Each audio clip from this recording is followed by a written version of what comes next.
Boy, listen, yes, people, good evening. As somebody once said on this channel, it's all going off. Ruben Amorim is crashing out. And this is the beginning of the end. Now, people can say, what do you mean the beginning of the end now? The guy's been losing for ages. This was going to happen. You get what I mean. Don't be pedantic. He is calling out his superiors. He is cracking. He is fuming. He is angry. And it looks to me like there's been broken promises. Crazy work. I was getting messages in my group chat saying, oh, if Amorim's going to be gone by the end of the week, this, that, and the other. I'm like, what do you mean? Yeah, it was a draw and that. It weren't that bad. And I just didn't see what he'd said post-match. I thought, let me stew on it. You know, journalists are going to come to the forefront and have their say on it. But this is big news. We've just seen something similar with Enzo Maresca. And I don't care how optimistic you are. When you are the manager or head coach of a football club and you start speaking out against ownership, against footballing departments, it never usually ends well. Here's some of the things that Ruben Amorim has been saying. Okay, he feels well, and some of the things that journalists have been saying as well. Because Ruben Amorim himself said that I came here to be manager, not head coach. I came here to be manager of Manchester United. He also goes on to say that, oh, I've got 18 months left until the next guy comes in.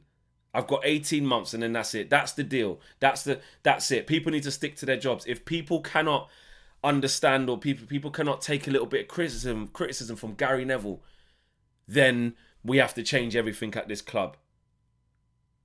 Mad stuff going on here. Mad stuff. Ruben Amorim is unhappy about the prospect of no signings being made in the January window.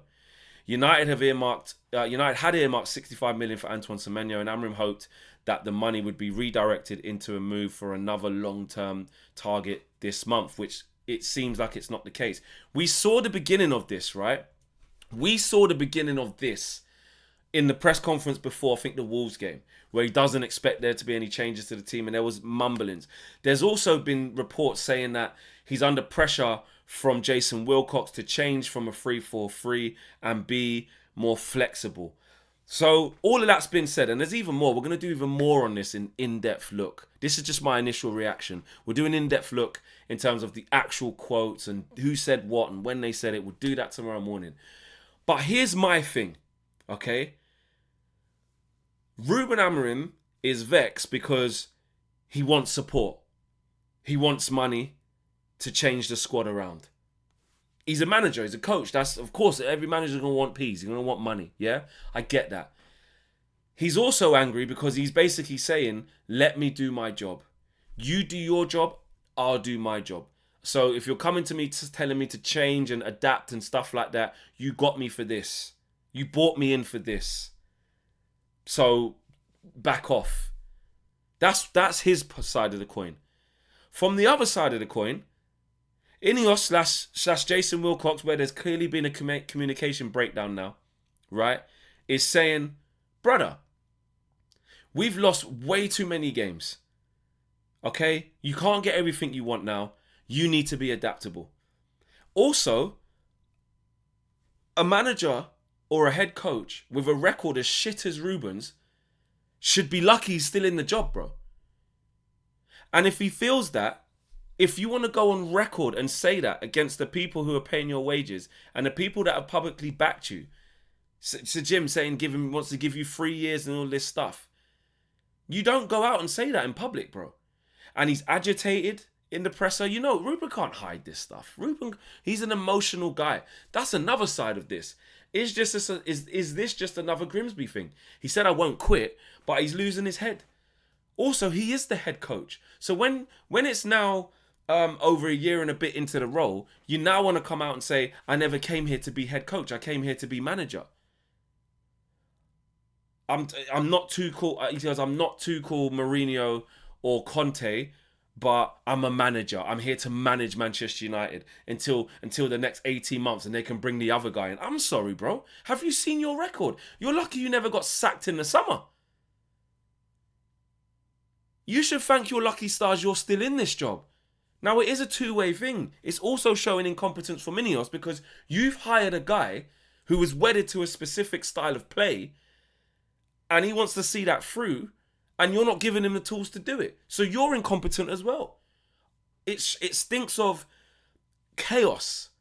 Absolute chaos. Blind leading the blind. That's what it stinks of. Omar Barada was the one who picked Ruben Amorim. Dan Ashworth wanted someone else. He got dashed out. You know? It was Jason Wilcox who wanted people like Sesko, wanted the lap and stuff. Not really been working out, has it? But Amorim, I think, do you know what? It was Sammy Luckhurst who made a good point. But Amorim, hold on a second, brother.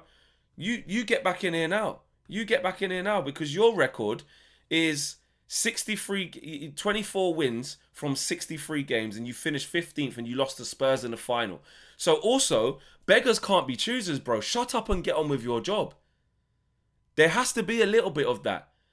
Don't go too above your station. Now, I get it. If you've been made promises to a certain extent, you're going to be vexed that promises have been made and have been broken. But you have to understand, you're the same smart guy that's sitting in the presser going, I'm failing at my job. I'm underachieving in my job. Since I've got here, I've not been good enough. So if Scholes wants to cuss me, I get it. I get that. So there has to be a bit where you have to look at it and go, well, what's Ruben's intentions here then? Why are you coming out like this? Because something has changed in the last week and a half. We obviously know that, right?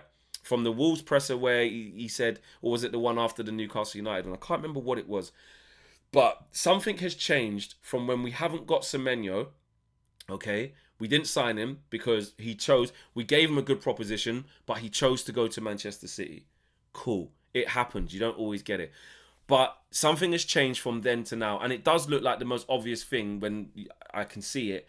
When the press are saying that Ruben thought those funds would get allocated basically to another top target. Because money is there and he does need to support. I did challenge Ineos the other week. I said, get somebody. So the fact they're saying they're not spending money now indicates two things. Either one, the plan really is to get certain other guys, and if they're not going to get the guys they really want, they just want to hold back a little bit. Or two, they don't want to support this manager.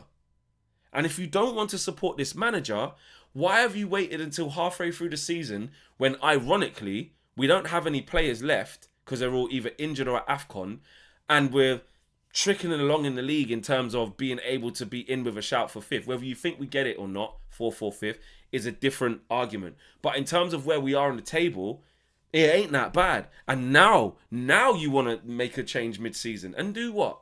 Go and get Enzo Maresca? Is this just a ploy from Ruben Amorim because he thinks, fuck this, actually, I can't even get going with this. Do you know what I'm going to do? I'm going to just try and, the little Maresca thing, I'm just going to be like, you know what? This is a way where I can get out of it without quitting, because he said he's not going to quit. The hierarchy look at it and say, this is how we can edge him out without saying we've sacked him. Is this what this is? Because it's an absolute joke, bro. It's an absolute joke. And I'm telling you lot, I don't see how it will ever be. This is now a ticking time bomb. Forget. There's two sets of timings that have been, yeah? Because Ruben's been on a bit of a slippery slope for ages, okay? Where we're not fully, well, I've not been fully sold. I'll speak for myself. A lot of people have been okay with it and think we're going in the right direction. Just a matter of time before we click all of that. I've never bought that. Since Grimsby, I've been where I've been at. But this signifies something different. This signifies a disconnect, a breakage, an apparent discontent between the coach, who doesn't even want to be a coach. He's saying, I want more responsibility, even though you are head coach, and that's what you signed up for.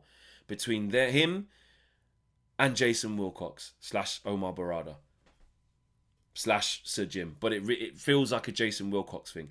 And Jason Wilcox is another one. I've said this before. He's got a great record at youth level with City, but is he the guy who should be spearheading the next look of Man United? I've always been sceptical of that. Not for me. Not for me. But here we are. We've arrived here. I've just been laughing. We've all just been laughing at the chaos at Chelsea. Getting on to Matisse. And you know what? Maybe it's more fitting, because how many times do I say to him, we are exactly the same? I didn't mean it in these terms, but it looks like we are. We're about to have the same shit with the manager / head coach. So there you go. Let me know what you guys are saying. We're going to do more on this in the morning.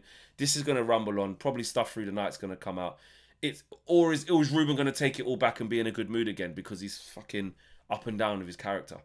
Who knows? Let me know, guys. Absolute joke. We're out of here. Peace.